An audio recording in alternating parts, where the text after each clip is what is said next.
Hi everyone. Let's continue with the Indian polity. So this is section 3. The last class we are discussing about some features of the Indian constitution. There are lots of features for the Indian constitutions, and it is a very important topic for our main exams too, and also for the prelims. And we are also going to deal with the same in deep in the coming sessions too. So let's start with the some more features of the constitutions. And you know that this has happened in the 1947 regimes of time. Okay, and these are main areas that we are now discussing.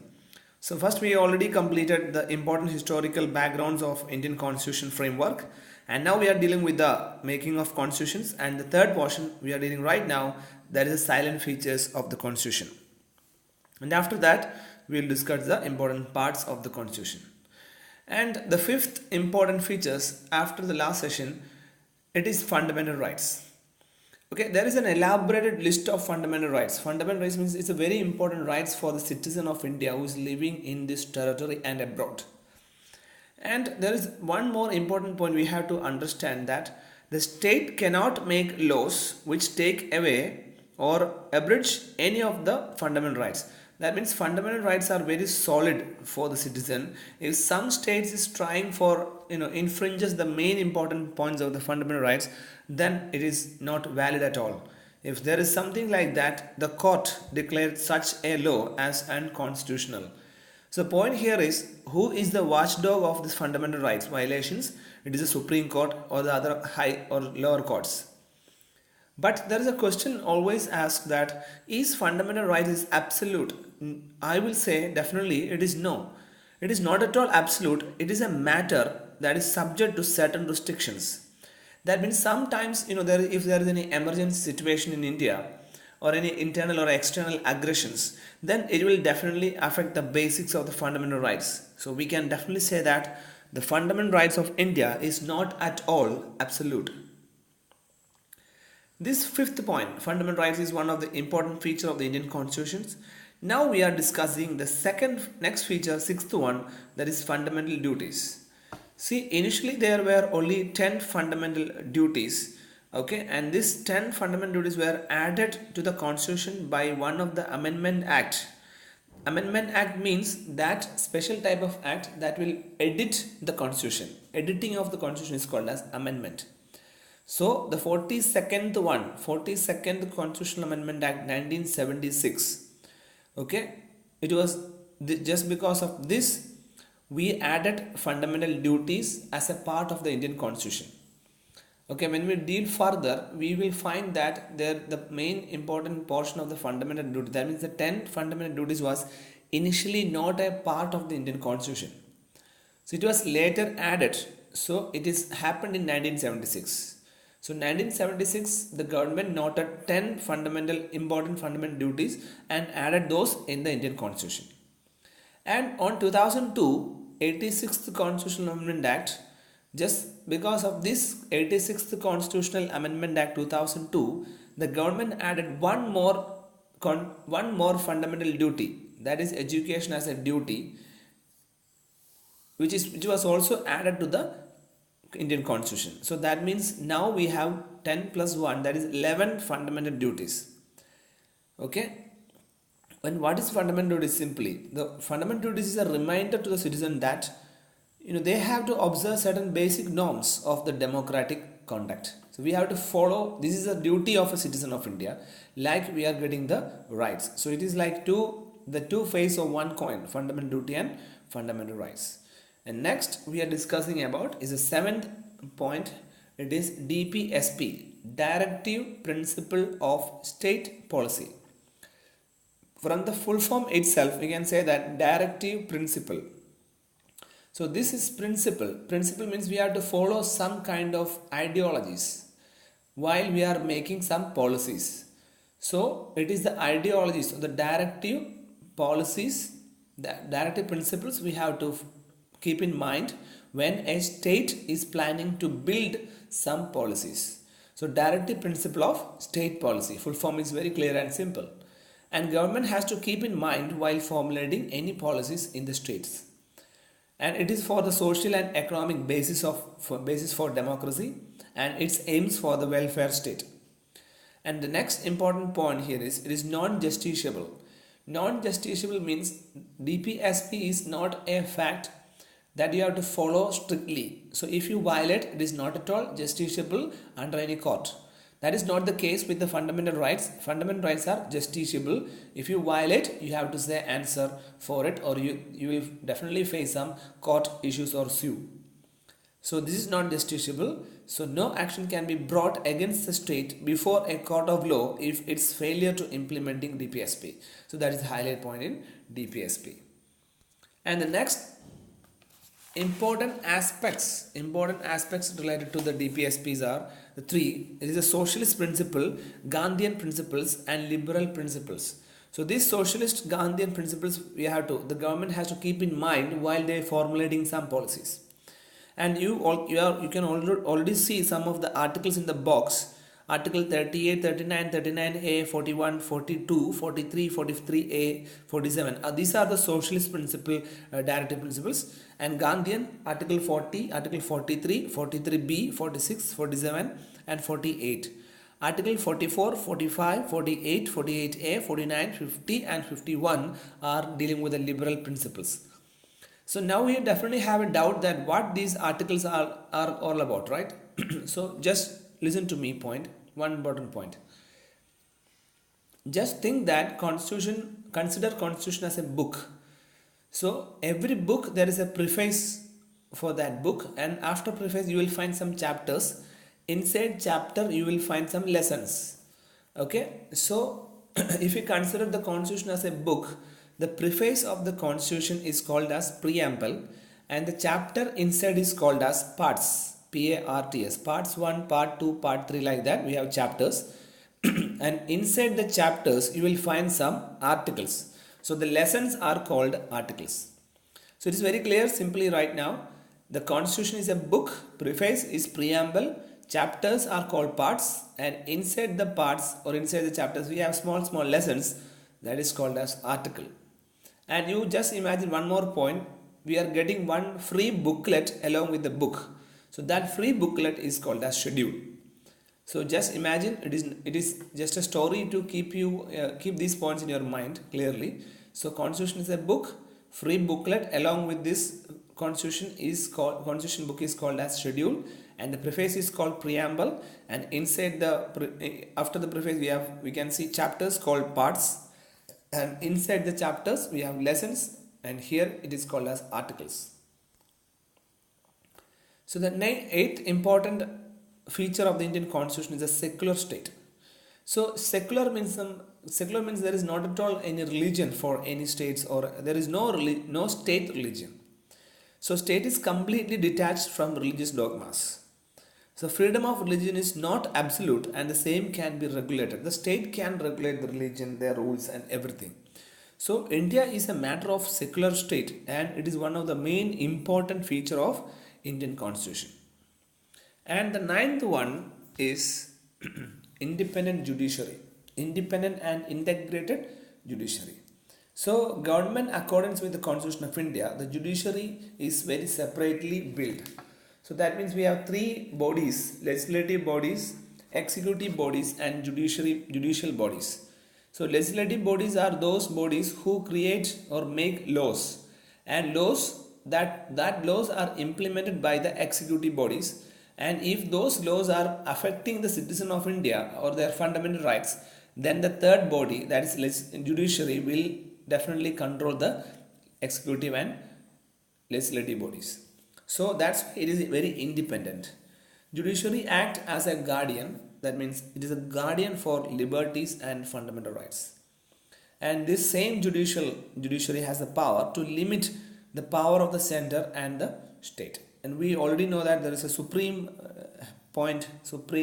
judicial body, that is Supreme Court, and below that we have high courts in states, and also below that subordinate courts. These are the main important points, and the high courts are in the state level, subordinate courts are basically on district level. And the 10th important point, it is a important feature of the constitution, the people as source of authority. So Constitution of India draws its authority from the people. So it is definitely for the people, by the people, and to the people. Like that, the authority is from the people. People are getting elected and they are ruling the people here. So this is evident from the preamble. That means the starting of the preamble, if you read the preamble, you can see that the main important line, the starting line of the preamble is "We the people of India," etc. So there itself it is mentioning that the people as the source of authority of the Indian Constitution. And the 11th very important one is the universal adult franchise. So it is the ability, it is the provision given to the citizen of India to right to vote. If they are having an age above 18 years, they got the right to vote, and that makes reservation for seats, and there is definitely giving some space for low class, scheduled caste and scheduled tribes are getting adequate representation in the bodies like legislative assemblies and other bodies. And now you know that there is some powers for the president. So president has a wide range of power. We call the president's power in three categories: executive power, legislative power and emergency power. And the important point here is the emergency power of the Indian president is one of the important feature of the Indian constitution. This emergency power of the president is completely vested with the president, and in the case of armed rebellion or external aggression, he will use it. Okay, so the main important emergency powers are definitely financial. Okay, financial problem is there, so financial credit is threatened, then we have some financial emergency, and there is one more emergency, that is internal emergency and external emergency. So internal means definitely breakdown in the government machinery. The government is the legislative assembly of that particular state will be diluted or dissolved, and the president will come into power there. So that's why the Indian state, all the Indian state have a unitary bias. That means they are biased towards the center. That means if there is a problem in the state, then there is direct rule from the center. So now we are discussing about the 13th important main feature of the constitution, that is single citizenship. So we can reside in different parts of the country. That is the highlight of the single citizenship. So we can definitely reside in any part of the country, because you are Indian. You can work there in Kashmir, Jammu Kashmir or Bihar, wherever you are, you can work. So in single citizenship is a common area. It is a combination of equality, justice and diversity. Okay, and the 14th important feature of the Indian constitution is the bicameral legislation. So if you compare the Indian constitution with the US constitution, you can find the House of Representatives and Senate. So likewise in India also we have a legislator at the center. Okay, and the bicameral legislature has two bodies. Bi means two. So one is Lok Sabha and the next one is Rajya Sabha. And Lok Sabha is the body that represents people, and the Rajya Sabha represents state. So that means people are directly elected to the Lok Sabha and the people are indirectly elected to the Rajya Sabha. That is the point. So this is what bicameralism all about, and it is at the center. That means in the parliament you can find two houses, Lok Sabha and Rajya Sabha. Likewise in some states also we can find two houses. So commonly, one single state definitely have a legislative assembly, but in some states they have a legislative council. Okay, so the members of the legislative councils are called as MLCs, and the members of the legislative assembly are called as MLAs. So if you compare Kerala and Tamil Nadu, there is two houses, legislative council and legislative assembly. In Kerala there is no legislative council but only legislative assembly. So this is what bicameralism all about. Now we are talking about the special provisions of the minority, and SC/ST are getting reservation seats and also the parliament reservation seats in parliament and legislative assemblies, and there are some special rights, grants them special rights and privileges. So the main important features, some of the important features of the constitution is we are considering the minorities in the constitution. And 17, it is Panchayati Raj. Okay, so Panchayati Raj system is it's a combination of PRI, Panchayati Raj institutions, and urban local bodies, ULBs, and it was achieved. The Panchayati Raj system was achieved by 73rd Constitutional Amendment Act, and 74th Constitutional Amendment Act 1992. And you have to keep this Constitutional Amendment Act, keep in your mind, it's very important for us. So 42nd Constitutional Amendment Act, 86th and 73rd, 74th. We have discussed lots of amendments, so keep these points in mind along with the importance.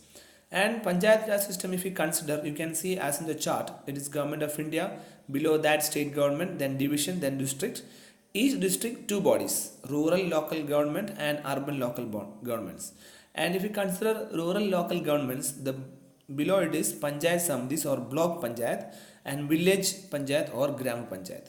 The same is there in the urban local bodies, that is municipal corporations, municipality and city councils. And the seventh important feature of the Indian Constitution is the strict balance between constitutional supremacy and parliamentary sovereignty.